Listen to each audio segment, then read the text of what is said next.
Why is it so juddery?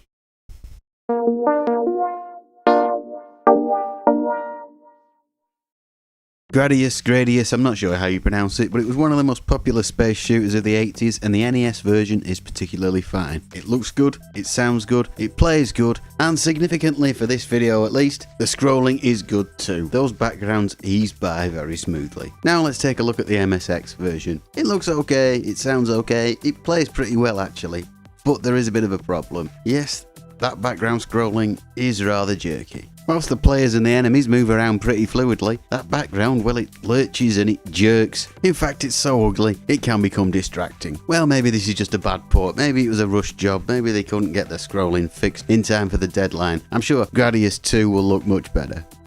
Okay, it's just as bad. Maybe it's just Konami that didn't know how to do scrolling, perhaps they had some weird trade agreement that prevented them from making games scroll smoothly. How about IREM's R-Type? And that's no better either. Yeah, it's true, the MSX really struggled with smooth scrolling. Why is that? Why is it so smooth on the NES and yet so juddery on the MSX? Well, that's what this video is about. The simple and short answer is, the NES had hardware scrolling. Its graphics chip, the PPU, had the ability to smoothly scroll backgrounds built into it. The MSX's video chip, the VDP, didn't, so it couldn't. I could end the video here, and if that's all you need to know, well, feel free to stop watching, but if you want some more detail, carry on, and I will do my best to explain it. Let's start out explaining how the NES's scrolling worked. It worked a bit differently from some machines of the era, and the video chip had its own special bank of memory.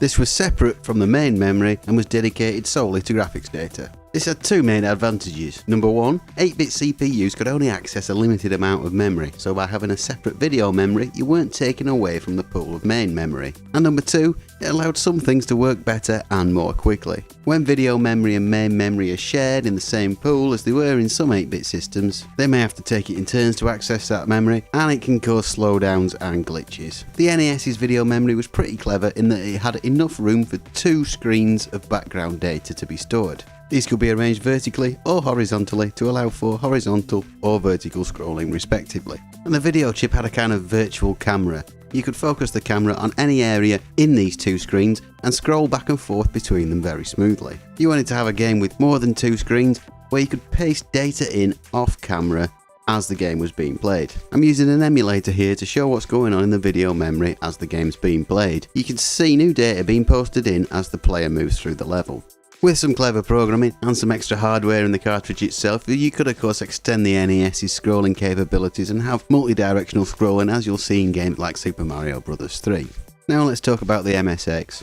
Like the NES, it also had its own separate video memory. What it lacked, of course, was the hardware scrolling. The MSX wasn't the only 8-bit machine to lack hardware scrolling, and yet a lot of the others could, in the right hands, still have pretty smooth scrolling. So what's different about the MSX? Well, this is where we find out the disadvantages of having separate video memory.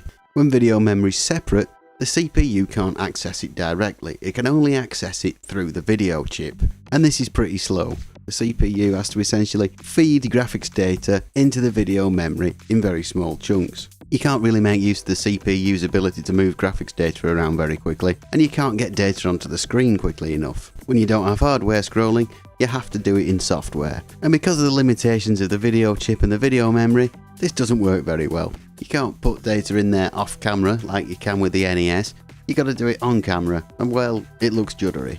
There are some kind of exceptions to this.